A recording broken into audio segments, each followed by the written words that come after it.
মাটনের রেসিপি তো আপনারা বাড়িতে অনেকে অনেকভাবেই বানিয়ে থাকেন। আজকে আপনাদের সাথে শেয়ার করতে চলেছি জামাই ষষ্ঠী স্পেশাল মাটনের রেসিপিটা আশা করি আপনারা পুরোটা দেখবেন স্কিপ না করে। তাহলে চলুন রেসিপিটা শুরু করা যাক। আমি সুপর্ণা, আপনারা দেখছেন সুপর্ণার রান্নাঘর। এখানে আমি নিয়েছি 750 গ্রাম মাটন। আর মাটনের পিসগুলো খুব বড় বড় রাখিনি, মাঝারি সাইজের রেখেছি, দেখতেই পাচ্ছেন। আর ধুয়ে ভালো করে পরিষ্কার করে নিয়েছি। এবার প্রেসারে দিয়ে দেবো সমস্ত মাটনগুলো।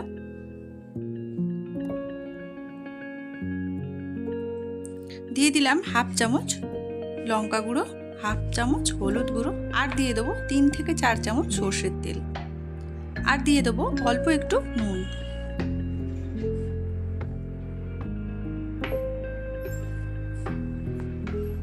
এবার দিয়ে দেবো জলটা খুব বেশি দিলে হবে না। আমি প্রায় এতে 2 কাপ মতন জল দিয়েছি। এবার প্রেসার কুকারটা বসিয়ে দিয়েছি, 4 থেকে 5টা সিটি দিয়ে দেবো। এখানে কিছুটা গোটা মশলা নিয়েছি। মশলার মধ্যে আছে গোটা জিরে, ধনে, এলাচ, লবঙ্গ, দারচিনি, আর আছে 1 চামচ মতন ছোট চামচের মৌরি। শুকনো খোলায় নেড়ে আমি ভালো করে রোস্ট করে নিয়ে মশলাটা গুঁড়িয়ে নেব। আর এদিকে দেখুন মাটনটা 5টা সিটি দিয়ে আমি প্রেসার কুকার থেকে আলাদা একটা পাত্রে নামিয়ে নেব। আর এই যে মাটনের স্টকটা আছে এটা কিন্তু আমি ফেলে দেবো না, রান্নাতেই কাজে লাগাবো। এখানে আমি নিয়েছি কিছুটা পরিমাণে টক দই, আর দইটা আগে থেকে আমি ভালো করে ফেটিয়ে রেখে দিয়েছিলাম।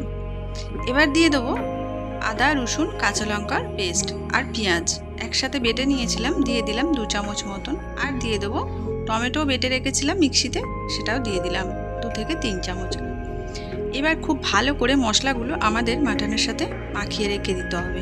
আপনাদের হাতে যদি বেশি সময় থাকে তাহলে যদি 2 ঘন্টা ফ্রিজে রাখতে পারেন খুবই ভালো হয়, আর যদি সময় কম থাকে তাহলে আধ ঘন্টা রাখলেও হবে। আর যে মশলাটা আমি রোস্ট করে রেখেছিলাম দিয়ে দিলাম। এখানে দিয়ে দিলাম মশলাটা প্রায় 2 চামচের মতন।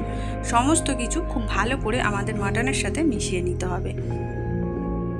এবার চাপা দিয়ে আমি ফ্রিজে রেখে দিলাম 2 ঘন্টার মতন। আর এদিকে আলু ভেজে নেব। আমাদের বাড়িতে মাংস হলেই কিন্তু সাথে আলু লাগে, তাই আলু দিচ্ছি। আপনারা যদি না পছন্দ করেন তাহলে আলুটা স্কিপ করে যাবেন। আলুগুলো নুন হলুদ দিয়ে একটু লাল লাল করে ভেজে তুলে নেব। কড়াইতে আরও দিয়ে দিয়েছিলাম 3 থেকে 4 চামচের মতন তেল গরম হয়ে গেছে। এবার দিয়ে দিলাম একটা তেজপাতা, আর দিয়ে দিলাম 2টো বড় সাইজের পেঁয়াজ কেটে রেখেছিলাম, দিয়ে দিলাম। আমি এখানে কোনো রকম গরম মশলার ব্যবহার করলাম না, আপনারা যদি পছন্দ করেন তাহলে দিতে পারেন, কারণ যেই মশলাটা আমি রোস্ট করে দিয়েছি ওই মশলাটা দিলেই হবে, আর গরম মশলা কোনো রকম না দিলেও হবে। আপনারা যদি চান তাহলে এখানে গরম মশলা দিতেও পারেন। এবার দিয়ে দিলাম আদা, রসুন, পেঁয়াজ, কাঁচা লঙ্কা বেটে রেখেছিলাম, দিয়ে দিলাম। আর পেঁয়াজটা একটু লাল লাল হয়ে যাবার পরে মশলাটা দিলাম। এবার দিয়ে দিলাম পেস্ট করে রাখা টমেটো। আমি এখানে 2টো টমেটো পেস্ট করেছিলাম, মিডিয়াম সাইজের টমেটো নিয়েছিলাম। মশলাটা একটু সময় নিয়ে ভালো করে ভেজে নিয়ে কাঁচা গন্ধটা চলে গেলে আমাদের দিয়ে দিতে হবে ওপর থেকে কিছুটা পরিমাণ হলুদ গুঁড়ো আর লঙ্কা গুঁড়ো। আবারও সমস্ত কিছু একসাথে খুব ভালোভাবে মিশিয়ে নিতে হবে।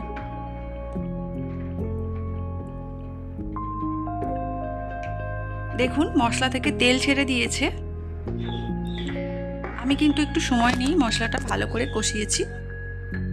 এবার দিয়ে দিতে হবে আমাদের ম্যারিনেট করে রাখা মাটনটা।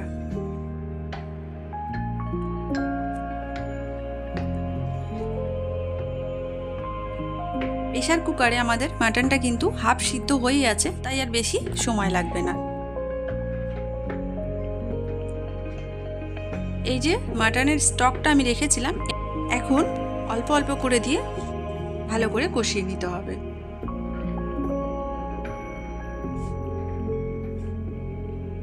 চাপা দিয়ে দিলাম 5 থেকে 7 মিনিটের জন্য। দেখুন ফিরে আসলাম আবার 7 মিনিট পর।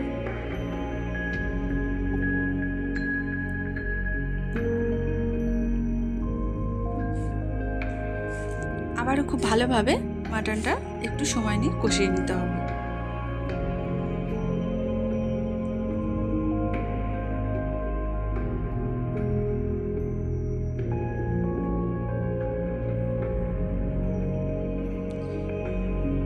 বাকি স্টকটা ছিল সেটাও আমি দিয়ে দিলাম, আবারও কিছুক্ষণের জন্য চাপা দিয়ে দিলাম।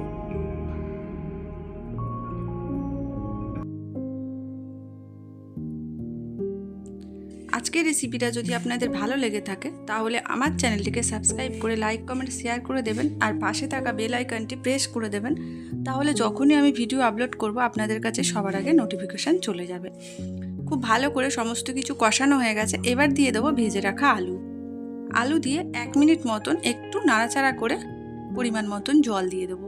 আর জলটা অবশ্যই উষ্ণ ব্যবহার করবেন, কাঁচা জল দেবেন না, তাহলে কিন্তু সমস্ত রেসিপিটা বেকার হয়ে যাবে, স্বাদটাই চলে যাবে।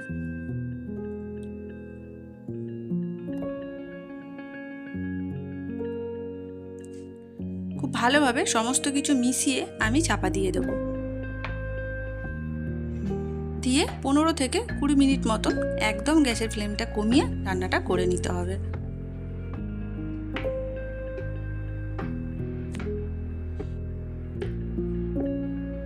তাহলে আপনাদের দেখাই সমস্ত কিছু খুব ভালোভাবে সিদ্ধ হয়ে গেছে, আলুও গলে গেছে, আর মাটনের রেসিপি আমাদের একদম রেডি হয়ে গেছে।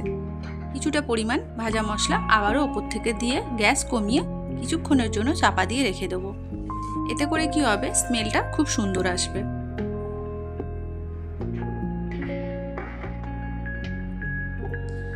তাহলে আমাদের জামাই ষষ্ঠী স্পেশাল মাটনের রেসিপি কিন্তু একদম রেডি হয়ে গেছে। গরম গরম ভাতের সাথে পরিবেশন করুন, আশা করি সবারই ভালো লাগবে। আর যদি রেসিপিটা ভালো লাগে আমাকে অবশ্যই কমেন্ট করে জানাবেন।